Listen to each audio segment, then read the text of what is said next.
જય રામજી કી મિત્રો મને ક્ષમા કરજો, આ વખતે વિડીયો લઈને આવવામાં બહુ વિલંબ થયો। મિત્રો હું તમારો આભાર વ્યક્ત કરવા માગું છું કેમ કે મારી ચેનલમાં ટૂંક સમયમાં જ 10 સબસ્ક્રાઈબર પૂરા થઈ ગયા છે। મિત્રો આમ જ પ્રેમ આપતા રહેજો, લાઇક શેર સબસ્ક્રાઈબ અને કમેન્ટ કરતા રહેજો, ધન્યવાદ। સુગ્રીવનો રાજ્યાભિષેક। વાલીની અંત્યેષ્ટિ વિધિ નિર્વિઘ્ને પતી ગઈ। રામજીએ અંગદને યુવરાજ પદે સ્થાપવાનું વાલીને વચન આપ્યું હતું, એટલે કિષ્કિંધાનું રાજકારણ અંતરકલહમાં પરિણામતું બચી ગયું। બીજે દિવસે સુગ્રીવના રાજ્યાભિષેકની ધમાલથી પંપાપુર ગાજી ઉઠ્યો। જીવનની ઘટમાળ પણ કેવી ગળાઈ છે। એક દિવસ શોક પડાય છે, બીજે દિવસે ઉત્સવ ઉજવાય છે। દુઃખ અને સુખ વચ્ચે કોઈ વાર સમયનો કેટલો બારીક પડદો રહેતો હોય છે। વાલીના સ્વર્ગવાસની મધરાતે મરશિયા ગવાતા બંધ થઈ ગયા। રોકકળ શમી જતાં ચારેય બાજુ શાંતિ છવાઈ ગઈ। એ રાત્રે પંપાપુરમાં કોઈ કહેતા કોઈ જ ઊંઘ્યું નહોતું। પ્રાતઃકાળે શરણાઈ વાદનથી ચોગડિયા ગડગડી ઉઠ્યા। ધજા પતાકાથી આખા શહેરને શણગારવામાં આવ્યો।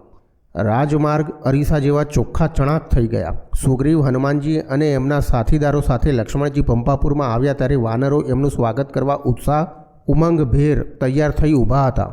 વિધિનો ખેલ પણ કેવો અટપટો છે। જે સુગ્રીવ પોતાના પ્રાણ બચાવવા ઋષ્યમુખ પર્વતના એકાંતવાસની સજા ભોગવી રહ્યો હતો, એ આજે વિશાળ વાનર સામ્રાજ્યનો સમ્રાટ બનવાનો હતો। ભગવાન રામજીના શરણમાં જે જાય છે એનો સઘળો સંતાપ શમી જાય છે, એની ભાગ્યદશા બદલાઈ જાય છે। રંક રાજા બની જાય છે, ગઈકાલનો ભિખારી આજે મોટો દાતા બની જાય છે। એટલે તો કહ્યું છે કે વિધિના વિધાન વિચિત્ર હોય છે। વિધિ કેવા નાચ નચાવી રહી છે। રામજી તો વનવાસની અવધિ પૂરી કરી રહ્યા હતા, એમનાથી તો વસ્તી કે નગરમાં જવાય નહીં, એટલે સુગ્રીવના રાજ્યાભિષેક કરવા અને અંગદને યુવરાજ પદે સ્થાપવા લક્ષ્મણજીને ખાસ એમની સાથે રામજીએ મોકલ્યા હતા। ખૂબ જ દબદબાપૂર્વક સુગ્રીવનો રાજ્યાભિષેક કરવામાં આવ્યો। સુગ્રીવના સિંહાસનની જમણી બાજુએ એક નાનું સિંહાસન ગોઠવવામાં આવ્યું હતું। એ નાના સિંહાસન પર વાલીપુત્ર અંગદનો યુવરાજ તરીકે વિધિપૂર્વક રાજ્યાભિષેક કરવામાં આવ્યો। પંપાપુરની આજુબાજુ વસતા ઋષિમુનિઓને આ રાજ્યાભિષેક પ્રસંગે આદરપૂર્વક તેડાવવામાં આવ્યા। પંપાપુરની રાજ્યસભા ઋષિમુનિઓને મુખેથી બોલાતા વેદોક્ત મંત્રોથી ગુંજી ઉઠી। સુગ્રીવને એની પત્ની પાછી મળી ગઈ, એટલે સુગ્રીવની બાજુમાં એને પણ ઉચ્ચ આસને બેસાડવામાં આવી હતી। મુખ્ય સચિવ પદે હનુમાનજીની વિધિપૂર્વક નિમણૂક કરવામાં આવી। અન્ય સચિવોએ હનુમાનજીના નેતૃત્વનો સહર્ષ સ્વીકાર કર્યો। સામ્રાજ્યને તેમજ સમ્રાટ સુગ્રીવને વફાદાર રહેવાના એ જ વેળાએ સૌ સચિવે શપથ લીધા। વાલીના વધની અને સુગ્રીવના રાજ્યાભિષેકની ખબર થોડા કલાકોમાં જ સમગ્ર વાનર સામ્રાજ્યમાં પહોંચી ગઈ હતી। એક ડાળીએથી બીજી ડાળીએ કૂદકો મારી ઝડપી વેગે પ્રવાસ કરનારા વાનર સંદેશવાહકોએ આ અશુભ અને શુભ સમાચાર એક જ સાથે સમગ્ર સામ્રાજ્યમાં પહોંચાડી દીધા હતા। રાજ્યાભિષેકના મંગળ દિને તો વાનરોના અને રીંછોના ટોળા દૂરથી પંપાપુરમાં આવતા જ રહ્યા।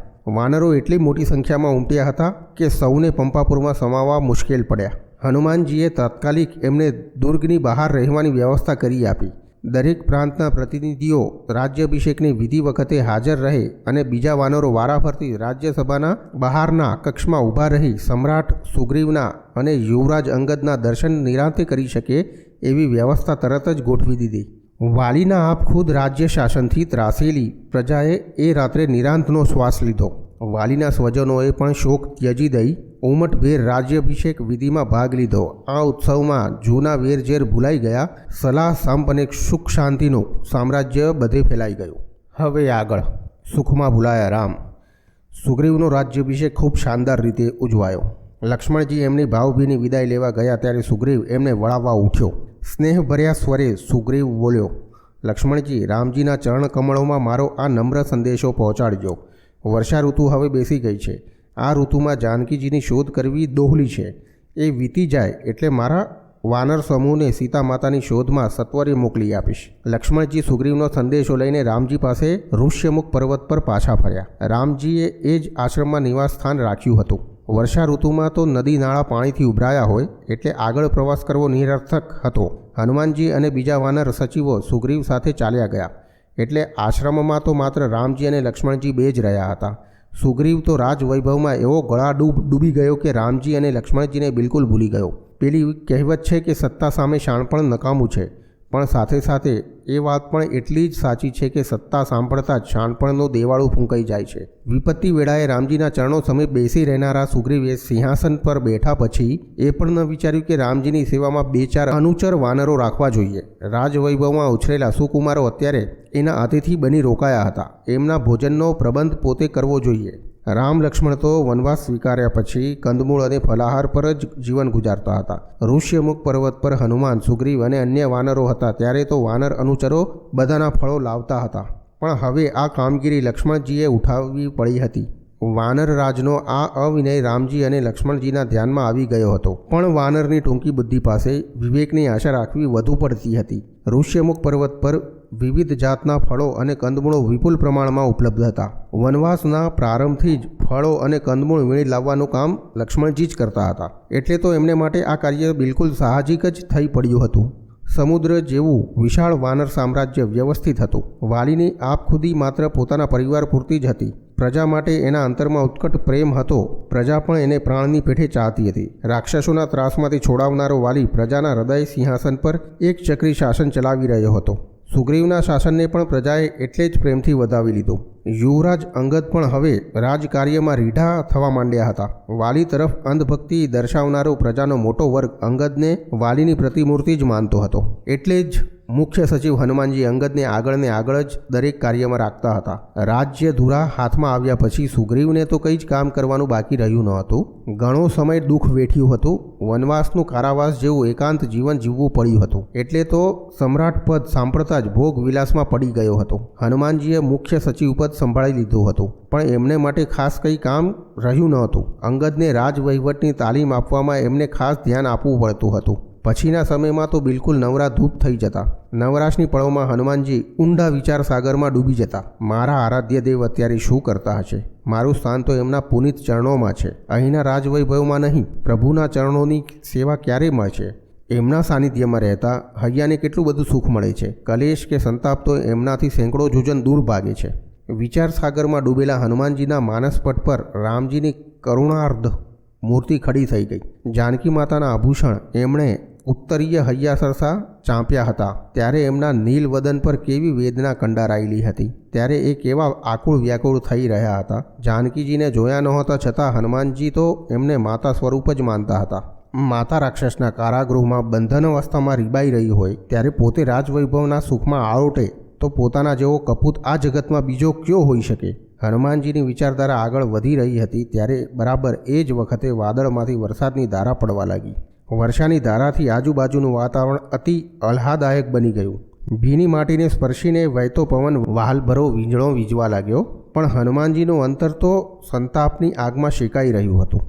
વર્ષાધારા એમને અગ્નિધારા સમી લાગતી હતી. આ વર્ષા જ જાનકીજીની શોધમાં વિઘ્ન બની મોટો અવરોધ કરી રહી હતી. વર્ષાની એક એક પળ એમને એક એક દિવસ જેટલી લાગતી હતી અને એક એક દિવસ એક એક વર્ષ જેવો આકરો લાગતો હતો. ઘણીવાર અંતરની વેદના અસહાય થઈ પડતા રામજી પાસે દોડી જવાનું મન થઈ જતું હતું. પણ સુગ્રીવે એમને અંગદને પલોટવાની જવાબદારી સોંપી મોટા બંધનમાં બાંધી દીધા હતા. વર્ષાનો 20મો વખત વીતી ગયો. વાદળોથી હંમેશા ઘેરાયેલું આકાશ સ્વચ્છ સ્ફટિક મણી જેવું ઉજળું બની ગયું. પણ સુગ્રીવ તો પોતાની મસ્તીમાં મસ્ત હતો. રાજવૈભવમાં આળોટવાની આદત પડી ગયા પછી પ્રમાદ પણ ખૂબ જ વધી ગયો હતો. સુખ સમૃદ્ધિની સમાધિ એવી લાગી ગઈ હતી કે વર્ષાના અંતે જાનકીજીને શોધી લાવવાનું વચનય વિસારી બેઠો હતો. હનુમાનજી સુગ્રીવના સચિવ હતા. સમ્રાટનું અહિત થતું હોય ત્યારે સલાહ આપવાના પૂરા અધિકારી હતા. પણ હનુમાનજીનો સ્વભાવ જ પહેલેથી જ એવો હતો કે જ્યાં સુધી સામી વ્યક્તિ કંઈ પૂછે નહીં ત્યાં સુધી કોઈને વણમાગી સલાહ ન આપવી. નકામી ભાંજગળમાં જીવનના કિંમતી વખતને વેડફવો નહીં. એમાંય મહામુનિના શાપ પછી તો કોઈ એમને યાદ ન કરાવે ત્યાં સુધી પોતાની શક્તિ વિશે પણ સરળ અબૂધ બાળક જેવા અજ્ઞાની બની જતા. વર્ષા વીતે પૂરો 1 મહિનો વહી ગયો. છતાં સુગ્રીવને પોતાના કર્તવ્યની યાદ જ ન આવી. અગ્નિની સાક્ષીએ રામજીને આપેલું વચનય વિસરી ગયો. હવે હનુમાનજીને લાગ્યું કે સુગ્રીવને જો ચેતવવામાં નહીં આવે તો મહા અનર્થ સર્જાઈ જશે. સચિવનું એ પરમ કર્તવ્ય છે કે રાજાને રાજનીતિ અને રાજ્યના કલ્યાણની વાત કહેવામાં સંકોચ ન રાખવો. સુગ્રીવ એ દિવસે ખૂબ આનંદમાં હતો. મૂછે તાવ દેતા સુખદ સ્વપ્નાઓમાં ખોવાયેલો હતો. હનુમાનજીએ એનું ધ્યાન ખેંચતા કહ્યું, મહારાજ, કિષ્કિંધા પર ભયંકર ઓળા તોડાઈ રહ્યા છે. ક્યારે ઉતરી આવીને સમગ્ર રાજ્યને પોતાના પાશવી ભંડારામાં લઈ લેશે એ કહી શકાય એમ નથી. ભયના ઓળા? આનંદ સમાધિ તૂટતા ચમકીને સુગ્રીવ બોલી ઉઠ્યો, કોનો ભય? આ જગતનો મોટામાં મોટો ભય તો વાલી હતો. એ ભય સામે પણ આપણે છેક સુધી જજુમ્યા. દુનિયાનો કયો ભય હવે આપણને ડરાવી શકે એમ છે? મહારાજ, હનુમાનજી વિનય ભર્યા સ્વરે બોલ્યા, આપ તો અંતપુરમાંથી બહાર ડગલું સરખું મૂકતા નથી. પછી ભયના એ ભયંકર ઓળા આપણી નજરે ક્યાંથી ચડે? આપણા પર આક્રમણ કરવાવાળો બે માથાવાળો કોણ છે? સુગ્રીવ ચિંતિત સ્વરે કૃત્રિમ હિંમત દર્શાવતો બોલ્યો. હા, કદાચ લંકાપતિ રાવણ પોતાના મિત્ર વાલીની હત્યાનું વેર વાળવા આપણા પર ચડી આવતો હોય, પણ એ તો બે માથાવાળો નહીં પણ 10 માથાવાળો કહેવાય. મહારાજ, લંકા તો અહીંથી ક્યાંય દૂર છે, હનુમાનજી બોલ્યા. પાછો વચ્ચે મહાસાગર ગુગવી રહ્યો છે. લંકેશના ભયની વાત હું નથી કરી રહ્યો. લંકેશને તો અહીં આવતા વાર લાગે. એના આક્રમણનો સંદેશ મળતા તો તૈયાર થવાનો આપણી પાસે પૂરો સમય પણ મળે, પણ આ ભય તો આપણી બિલકુલ સમીપ છે. આપણી સમીપ? ચોકીને સુગ્રીવ સિંહાસન પરથી ઊભો થઈ જતા બોલ્યો. શું પંપાપુર પર શત્રુઓ ઘેરો ગાલીને બેઠા છે? તો પછી મને અત્યાર સુધી અંધારામાં કેમ રાખ્યો તમે? સુગ્રીવ સમય આવે કમર કસીને યુદ્ધ ખેલવા તૈયાર થઈ જાય એવો હતો, પણ હનુમાનજીની વાણીએ એને ભયભીત બનાવી દીધો હતો. હનુમાનજી જે કંઈ કહેતા એમાં પૂરું તથ્ય રહેતું. મિથ્યા વાર્તાલાપ અત્યાર સુધીમાં ક્યારેય એમણે નહોતો કર્યો. સુગ્રીવને હૈયા ધારણા આપતા હોય એમ હનુમાનજી બોલ્યા. મહારાજ, આ મુશ્કેરાઈ જવાથી આક્રમણનો ભય કંઈ નિર્મૂળ નથી થઈ જવાનો. શાંત ચિત્તે વિચાર કરી નિર્ણય કરવાથી એ ભય ટળી જાય એમ છે. અરસપરસ સહાયભૂત થવાનું વચન આપ્યા પછી આપણો સ્વાર્થ સરી જાય એટલે સામાના કામ પ્રત્યે દુર્લક્ષ સેવવું એ કેવો મોટો અપરાધ કહેવાય મહારાજ. હનુમાનજી, સુગ્રીવ બોલ્યો, તમે આમ ઉખાણાની વાણીમાં બોલો છો એમાં મને કંઈ સમજણ પડતી નથી. કોણ છે એ અપરાધી? એ અપરાધી કિષ્કિંધામાં હોય તો મોટામાં મોટો ચમરબંધી હશે તો પણ હું એને છોડીશ નહીં. એનું નામ આપો મને. એ અપરાધી તો આપ પોતે જ છો મહારાજ. વિનયપૂર્વક વાતની રજૂઆત કરતા હનુમાનજી બોલ્યા. જેમની કૃપા પ્રસાદી સ્વરૂપે આ સામ્રાજ્ય આપને મળ્યું છે એ રામજી અત્યારે પંપાપુરની સમીપ ઋષ્યમુખ પર્વત પર મતંગ મુનિના આશ્રમમાં પ્રિયાનો પત્તો મેળવવા કેવા આકુળ વ્યાકુળ થઈ રહ્યા છે. એમના અંદરની અકળામણનો આપણા જેવા વાનરોને તો ક્યાંથી ખ્યાલ આવી શકે? આપણું દુષ્કર કાર્ય એમણે તો પહેલાં જ કરી આપ્યું છે.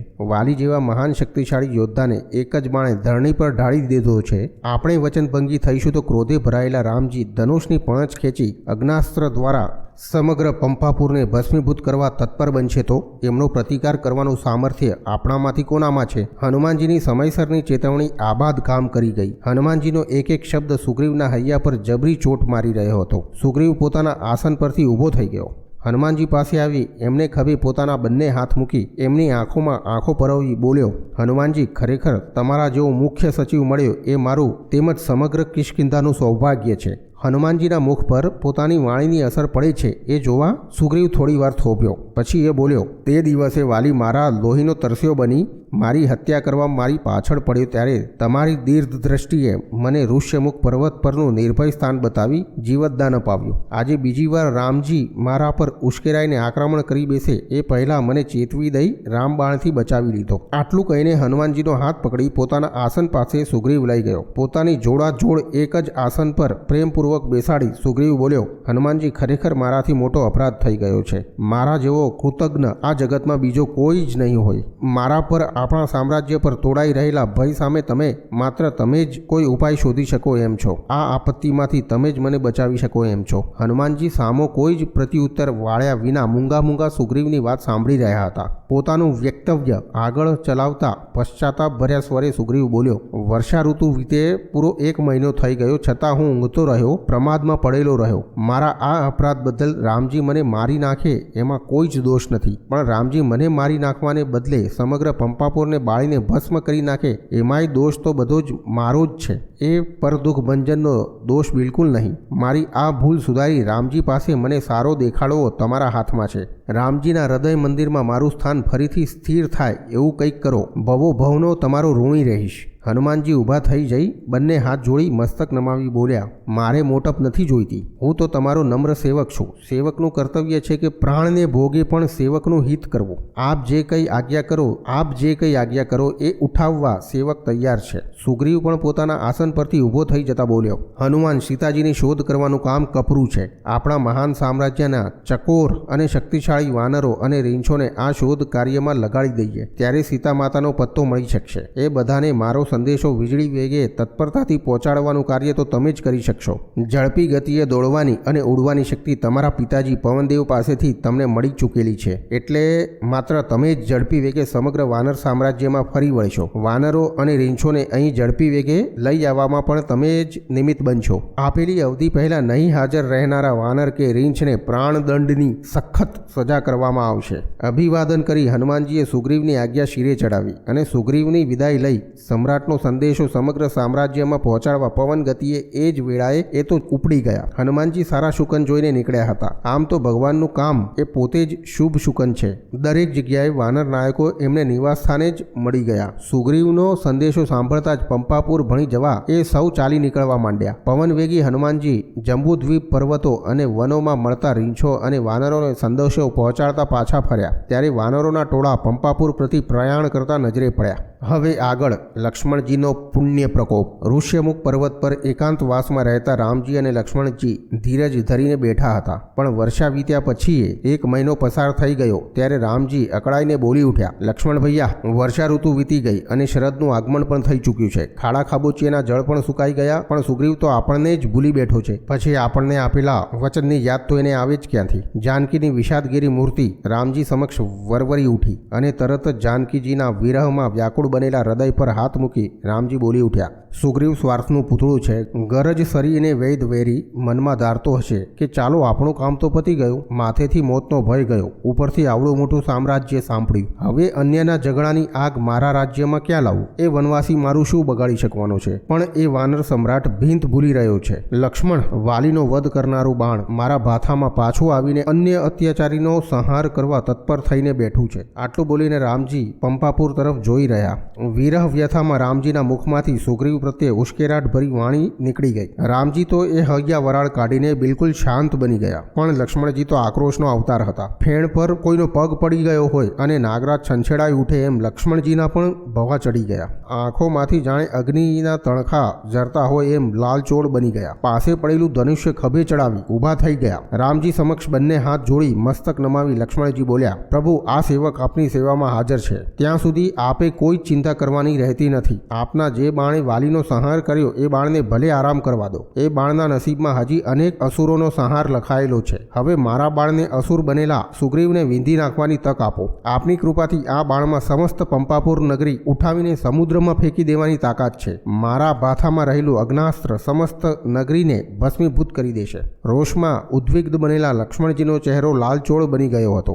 ગાત્રો કંપી રહ્યા હતા. લક્ષ્મણજીના ક્રોધ ભર્યા વચનોથી દિશાઓ કંપી રહી હતી. દિક્પાળો ભયભીત બની ધ્રુજી ઉઠ્યા હતા. લક્ષ્મણજીના આ ક્રોધ ભર્યા વચનો સાંભળીને રામજી ચોંકી ઉઠ્યા. પોતાની વાણીની આટલી બધી અસર લક્ષ્મણજી પર પડશે એનું ધ્યાન વિરહ વેદનામાં રામજીને રહ્યું ન હતું. રામજી ઊભા થઈને લક્ષ્મણજી પાસે આવ્યા. એમને પોતાના આસન સમીપ લઈ જઈ ખૂબ જ પ્રેમપૂર્વક બેસાડ્યા. એમને ખભે પ્રેમપૂર્વક હાથ ફેરવતા ફેરવતા બધો ગુસ્સો નિતારી નાખ્યો. પ્રેમ ભર્યા સ્વરે રામજી બોલ્યા, ભાઈ, તું આટલો બધો આકળો ના થા. એમાં બિચારા સુગ્રીવનો શો વાંક? વાનર છે. વાનર સ્વભાવ ચંચળ જ હોય છે. મૂળ તો મરકટ અને એમાં પછી મદિરા પીધી. ધન મદની મદિરાનો કેફ કયો ઓછો હોતો નથી. આપણે મોટું મન રાખી એને ક્ષમા આપવી જોઈએ. લક્ષ્મણજીનો રોષ હજી ઉતર્યો ન હતો. રામજી સામે જોઈ એ બોલ્યા, આપની અંતરવેદના આપે થોડી વાર પહેલા જ વ્યક્ત કરી. એ સાંભળીને તો મારે રૂવાડે ક્રોધ વ્યાપી ગયો. આપ એનો વધ કરવાની વાત કરવા લાગ્યા. એનો વધ કરવાનું કષ્ટ આપને ઉઠાવવો ન પડે એટલે એની શાન ઠેકાણે લાવવા હું તૈયાર થઈ ગયો. માનવ લીલાનો પાઠ બરાબર ભજવતા રામજી બોલ્યા, ભાઈ, એ બધો તો વિરહ વેદનાનો પ્રલાપ હતો. એ પ્રલાપ આ આશ્રમ પૂરતો જ હતો. માનવ મન સહજ એ રોષનો અગ્નિ તો અહીં જ પ્રગટીને અહીં જ ઠરી ગયો. પણ તું તો સમગ્ર પંપાપુરને ભસ્મીભૂત કરવા તૈયાર થઈ ગયો. પણ એ સ્વાર્થાર્થ સમજે નહીં તો એની શાન ઠેકાણે લાવવી જ જોઈએ. લક્ષ્મણજીના હૈયાનો આતશ હજી બુજાયો ન હતો. મારા નાના ભાઈ, રામજી બોલ્યા, આપણે સુગ્રીવ સાથે મિત્રતા બાંધી છે. આપણી એની સાથેની મિત્રતા તાલી મિત્રતા જેવી સ્વાર્થના પાયા પર રચાઈ નથી. પવિત્ર અગ્નિદેવની સાક્ષીએ આપણે એની સાથે મૈત્રીના સ્નેહ સંબંધેથી બંધાયા છીએ. મિત્ર ભાન ભૂલે, મિત્ર ખોટે રસ્તે ચડે તો એને પ્રેમથી સમજાવવો જોઈએ. સ્નેહથી સાચે રસ્તે વાળવો જોઈએ. મોટા મોટા મુનિવરો પણ કંચન અને કામિની જોઈને ચડી જાય છે. કંચન અને કામિનીની પ્રાપ્તિ થતાં કપિરાજથી પણ અપાયેલું વચન વિસરાઈ ગયું છે. તું અત્યારે જ પંપાપુર જા. વચનની યાદ સુગ્રીવને અપાવ. લક્ષ્મણજી ક્રુદ્ધ સ્વરે બોલ્યા, ક્ષમા કરજો પ્રભુ. લાતોનો એ દેવ પ્રેમભરી વાતથી માને એમ નથી. જગતનો એ નિયમ છે કે ભય વિના પ્રીતિ થતી નથી. લક્ષ્મણજીનો સ્વભાવ રામજી ઓળખતા હતા. તપેલું લોઢું તરત જ ઠંડુ પડતું નથી. લક્ષ્મણજીના ખભે હાથ મૂકી એ બોલ્યા, પણ ભાઈ, ભય મારા નામનો જ બતાવજે. ભય સૂચક ધમકીનો અમલ તરત જ ના કરી દેતો. ધમકી ભરી તારી વાણી સાંભળતા જ એ વાનરરાજના ગાત્રો શિથિલ બની જશે. રામજીના મધુરા વચનોએ લક્ષ્મણજીના અંતરમાં વ્યાપેલો ક્રોધ ક્રોધાગ્નિને ઠારી નાખ્યો. લક્ષ્મણજીએ તો પ્રભુ ચરણે જ પોતાનું જીવન સમર્પી દીધું હતું. પ્રભુની ઈચ્છામાં જ એમની ઈચ્છા સમાઈ હતી. રામજીની આજ્ઞા શિરે ચડાવી પંપાપુર ભણી એ જ વેળાએ ચાલી નીકળ્યા. ધુવા પુવા થતા લક્ષ્મણજી દુર્ગને દ્વારે ઊભા રહ્યા. દ્વારપાળાઓએ એમને વિનયપૂર્વક વંદન કર્યા, પણ લક્ષ્મણજીએ એ વંદન ઝીલવાને બદલે ક્રોધ ભર્યા સ્વરે ગર્જના કરતા કહ્યું, ક્યાં ગયો એ વાનરરાજ? અંતઃપુરમાં રાણીની સોડમાં ભરાઈ બેઠો છે કે શું? હું આજે એના સગળા સુખ વૈભવ ભૂલાવી દઈશ. એની સગળી તુમાઈ અને તોરાઈ કાઢી નાખીશ. એને યમ સદન પહોંચાડ્યા વિના હું પાછો ફરવાનો નથી. લક્ષ્મણજીની આ મેઘગર્જના પંપાપુરના દુર્ગની દિવાલો સાથે પડછંદા પાડી સમગ્ર નગરમાં ગાંજી ઉઠી. પૂરવાસીઓ બેબાકળા બની આજુબાજુ દોડવા લાગ્યા. લક્ષ્મણજી આગળ વધતા બોલ્યા, સમ્રાટ પદની પ્રાપ્તિ થતાં સુગ્રીવની આંખો બોચી આવી છે. રામજી પ્રત્યેનું બાકી રહેલું કર્તવ્ય એ મદાંધ ભૂલી બેઠો છે. એના કર્મના ચૂરે ચૂરે કરવા તો હું અત્યારે અહીં આવ્યો છું. મારા માર્ગમાં જે કોઈ અવરોધ કરશે એમને યન સદન પહોંચાડી દઈશ. સુગ્રીવ મનમાં માનતો હોય કે બિચારા વનવાસી કુમારો મારું શું બગાડી શકવાના છે, તો એ મનમાં ખાંડ ખાય છે. આ કાંડામાં, આ ધનુષમાં, આ બાણમાં સમગ્ર નગરીને ભસ્મીભૂત કરવાનું પ્રલયંકર પ્રાબલ્ય પડ્યું છે. એનો પરચો ફળવારમાં આપી દઈશ. નગરીમાં થતો આ કોલાહલ, શોરબકોર અંતઃપુરમાં વૈભવ વિલાસની મોજ માણી રહેલા સુગ્રીવ પાસે પહોંચી ગયો. સુગ્રીવને સમાચાર મળ્યા કે ક્રોધે ભરાયેલા લક્ષ્મણજી રાજભવન તરફ આવી રહ્યા છે, ત્યારે એના તો મોતિયા જ મરી ગયા. કાળ ભૈરવને ડાર લક્ષ્મણજીની ભયંકર આંખો સામે આંખો મિલાવવાની શક્તિ સુગ્રીવમાં નહોતી રહી. સુગ્રીવે એ જ વેળાએ લક્ષ્મણજીને સમજાવવા પોતાની પત્ની તારા અને અંગદને સામા મોકલ્યા અને પોતે વિશાળ રાજભવનના આગોચર ખૂણે ભીરુની માફક સંતાઈ ગયો. સુગ્રીવ આમ તો પહોંચેલી માયા હતો. સ્ત્રી પર લક્ષ્મણજી ક્યારેય પ્રહાર કરે નહીં એ વાત એ જાણતો હતો. તારા અને અંગદને સામેથી આવતા જોઈ ત્યાં ને ત્યાં થોભી ગયા.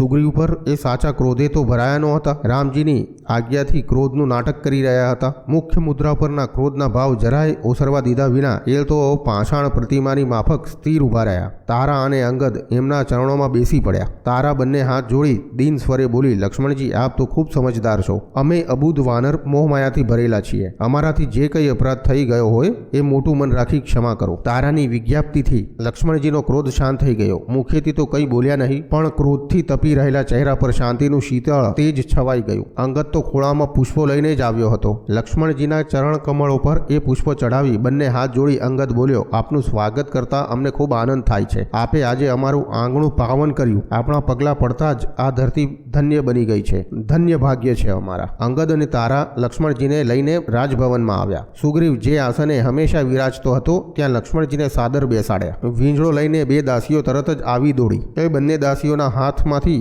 વીંજણા પોતાના હાથમાં લઈ તારા અને અંગદ લક્ષ્મણજીને ડાબે જમણે પડખે વીંજળો ઢોળવા લાગ્યા. સુગ્રીવે દ્વાર માહેથી ડોક્યું કરીને જોયું તો લક્ષ્મણજીની મુખ મુદ્રા શાંત થઈ ગઈ હતી. ક્રોધની રેખા સરખી ચહેરા પર દેખાતી નહોતી. હવે એનામાં લક્ષ્મણજી પાસે આવવાની હિંમત આવી. દ્વાર પરથી દોટ મૂકી સુગ્રીવ લક્ષ્મણજીના ચરણોમાં દંડની માફક લેટી પડ્યો. લક્ષ્મણજીના ચરણોમાં પડી પોતાના અપરાધની ક્ષમા માંગવા લાગ્યો. લક્ષ્મણજી તો સ્થિત પ્રજ્ઞ બની પલટાયેલો રંગ જોઈ રહ્યા હતા. ચમત્કાર વિના નમસ્કાર નહીં, એ જગતનો અટલ નિયમ અહીં પણ કામ કરી રહેલો જોઈ એના મુખ પર સ્મિતની રેખા અંકાઈ ગઈ. ચરણ કમળ પાસે પડેલા સુગ્રીવને લક્ષ્મણજીએ બંને હાથ પકડી ઉઠાડ્યો. એને પોતાના હૈયા સરસો ચાપી પોતાની પાસે બેસાડ્યો. સુગ્રીવે આજ્ઞા કરતા જ પૂજા પાત્ર હાજર થઈ ગયા. અક્ષત, ચંદન, પુષ્પમાળા અને આર્ધ્યપાદથી લક્ષ્મણજીનું પૂજન ભક્તિભાવપૂર્વક સુગ્રીવ પરિવાર કરવા લાગ્યો. પૂજન વિધિ ચાલી રહી હતી ત્યાં જ બહારથી કોલાહલનો અવાજ કાને પડ્યો. સુગ્રીવના સર્વા કાન ચમક્યા. ત્યાં તો દ્વારપાળ ખબર લાવ્યા, મહારાજ વાનરોના ટોળે ટોળા દુર્ગની બહાર આવીને ઊભા છે. સેના નાયકો સાથે હનુમાનજી આપને મળવા આવી રહ્યા છે. લક્ષ્મણજી સામે જોઈ હર્ષભરે સ્વરે સુગ્રીવ બોલ્યો, લ્યો વાનરોની સેનાને લઈને હનુમાનજી આવી પહોંચ્યા. આ હનુમાનજીએ જ મારી લાજ આજે રાખી છે. હનુમાનજી દીર્ઘદ્રષ્ટા છે. હું તો પ્રમાદમાં પડેલો હતો. હનુમાનજીએ તરત જાગૃત કર્યો. એમની અંતરસૂઝથી તો આપના પુણ્ય પ્રકોપને ખાળી શક્યો છું. થોડી વારમાં હનુમાનજી આવી પહોંચ્યા. લક્ષ્મણજી અને સુગ્રીવજીને વંદન કરીને એ બોલ્યા, વાનરો અને રીંછ વૃંદ આવી પહોંચ્યા છે. દુર્ગ બહાર આપના દર્શનની પ્રતીક્ષા કરી રહ્યા છે. સુગ્રીવ તરફ જોઈને લક્ષ્મણજી બોલ્યા, તો આવો અત્યારે જ આપણે દુર્ગની બહાર જઈએ. વાનરો અને રીંછોને મળી આ શુભ સમાચાર રામજીને પહોંચાડી દઈએ. હનુમાનજી બોલ્યા, શુભ સમાચાર તો સંદેશવાહક દૂત પણ પહોંચાડી શકે છે.